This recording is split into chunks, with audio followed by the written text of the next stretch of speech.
Abusiafo, me mobi bia kwaba deba GCN page so. Munuaba adwoa searching me and I'm digimedi way ebro. Na mess also be subscribe to my channel. Now don't sa emia bell on so be a notification. And send me koso wo memu bia obenye biatie anase obenye bia hwe ewo GCN page ha.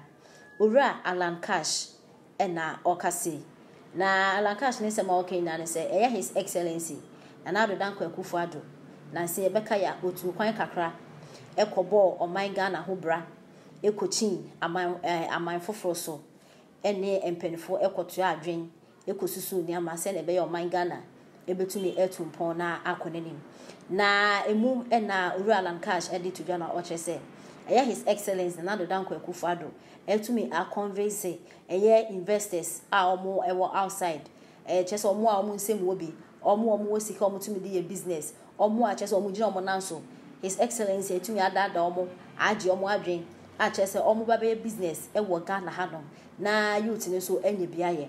na yebeka se ene His Excellency na Addo Akoffu Addo wa ya de papa se we etumi adada amanfo se won be bie endwuma ewo man Ghana na youth ne enye biye se na be ya sika nso ebeka ha nti se His Excellency na Addo Akoffu Addo etu kwan se na okoye dia and ye bebo na ba so papa because he says His Excellency why ya de enye easy say president betumi akodada obi a che say ojare nanso ananso wo sika papa bi odi e business so be business wo country like Ghana into say His Excellency ya de dia ya why ya sad de bebo na ba so na saying and newspaper anape e de e buy Mikra Ghanaian Times e de omampani Akoffu Addo Ghana so afọ hwe adwadie ne mfidi dwuma so odumonyamfo Alan Kwadwo Kyerematen na o kyerɛ sɛ omampani kwan a wotu yei wone investors akasama eyese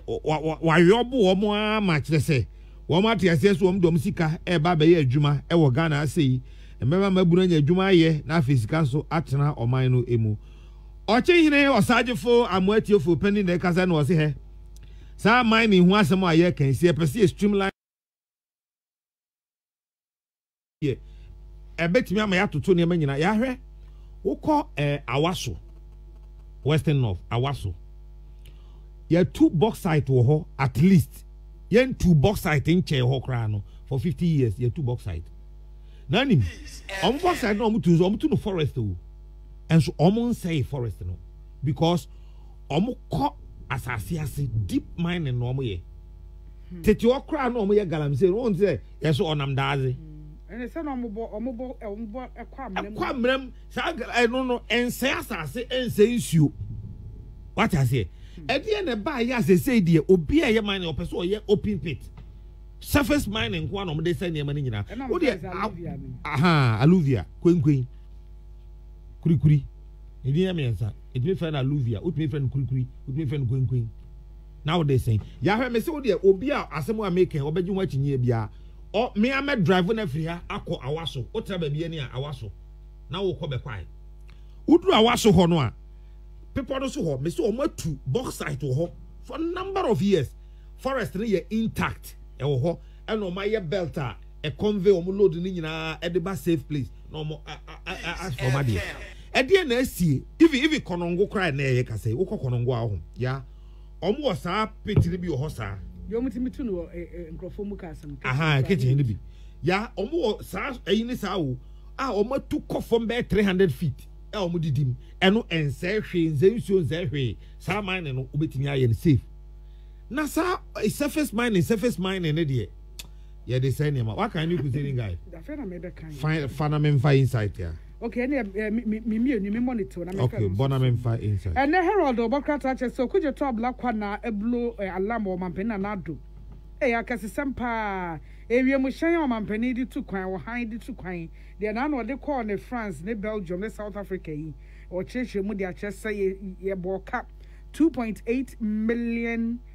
Ghana cedis ho asem ewo ene anope Herald mum and a KGL Foundation for our supporting Kokoko charities and also so who some ewo ene Herald mu na informa the Obokrata e the KGL support for the Abua Kokoko charities no abba yada se bi emre bium and o say Bank of Ghana and a chese otimi fotimi o kaba okawa orofa wabeti ebi enie na wode Dr. Kwabnado for Unibank na Prince Kofi Amoaben UT Bank ifo na ba no chese de mrahye bedwe kakra no Bank of Ghana ti so dogo bi no abeche se omasi ombo se ya ne be ne se omo ye no ani eno ye informa de obokrata na de me di wie me de the new weekend crusading guide and our chese asase hu sensem bi e East Legon mansun bi ya bobi e kire ne fam de e new crusading guide emu and bedi etu achem de chese won konkoton National Center for Culture said the microphone nam can we the new weekend crusading guide na ohwe ABC the obokrata nanim hase abon so saje fo amati ofo penny and what here watutu ne ntoma gu so ahini fatal na wachi hine na ka se wase sase mo yamanfo aka ma ya be yese de ye nokre no na amama nkamasem ya na no otwa asase 200 acres Edema State Housing say wo fancy affordable housing ne bi e wo ho who the State Housing for and say district bia no wo ye affordable housing e wo ho no na no mo call fence eche bia oche hine ma wo asase 200 acres say wo mfanye affordable housing no to no mo kasa no ka kire mo say hwe asem we matia nene die be pese mu nyina mo me yekohwe na mo hwe mu nokre se be ya mo de betu dwa mo bi ate se wo ho beti ese an wo che hene 100 meters to wo che hene himfie ye galamse wo ho na himfie na chi pe ye galamse wo ho ene ade na do mo ko no se mo hwe aha sei ahimfie ni mo de mo amomfa ho na mo hwe mo mfa kuro nu na mo hwe se galamse na wo hene fa enti oche hine no wakire se sa 100 meters yesin kofo ye galamse oche hine ahimfie na chi ho pe ebi kwase o ahimfie na se kro o matutu adidi ho nyina no o se ahimfie na so monhwe na no so de na me nu agodon no o ka ho bi no o ka ho bi enti mo kohwe enso so ampa bibia sa ni ho aha godon de aba ya wase awaso sa bauxite no o mutu no 1925 almost first discovery year 1921 and almost as year 2 no 1925 ya na dream wadi dream we ya born so bo ye honorable David Von D sesi ojina court ano what ye charge ya born say wonam boapaye kwan so akọ di dream adwuma ko bi akọ ni dream agini sika $2.4 million ena chese afa nensase enti sei wojina akono eno na nje amampanyi na nadanko Akoffu Addo ena ode to bibiman nim se yenka mum na yenyere ho se ye adwumaden aboa ni akyekyere bibiman ama bibiman aye den bibiman aye hye bibiman aye nam na bibia koyie na abeto dwa wode chief of staff ye ma frema ose pare wode nifone abeto ase no chese si ade aban se we ye minister we ye CEO we ye DC we ye hwan yo siren hwen no ya bramo ye mamu yusu na wo mo de abad the Ghanaian publisher the book atem se Baumia movement 2024 wo mo de launch Baumia TV en wo mo de aba we Ghanaian publisher. Yeah, to also the Marco the Bograta, the daily guide, the Abacha, Chibodi in the crop for Womo Eddie Abana, Samuel Walker, said your Mammy Bamaka football, so our Jomro MP said, why hot, Naisiano, Jomro MP, no, and not the MP. And at Timokwa, we did Jomro. Hey, Jomro, Docas, Afo, Tefu, Tofi, Tofi. Penny and a boy, and obedient our bon. So be no about the boni na me se Docas Afo Tofi enye ni guo you matter honorable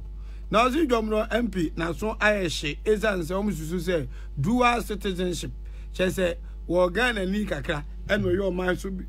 de she kakra enti se ukura sa di bia no so a untimi nyo ma we de she kakra ensa me Ghana ni de she kakra no ya sem abeto the Bokata the daily guide nim Ghana mampani na danko Akoffu Addo Addo Gaga Addo Showboy Addo D wono so enwone eye Pan African MPs Asia said the yabo so the Bokata would nasmo kanya say yemomodin se be baako na mprempran de emprempran de na nado enya godi wondo oboa untimenye amowa bibi vom mo fe wen ne mo te won kra ye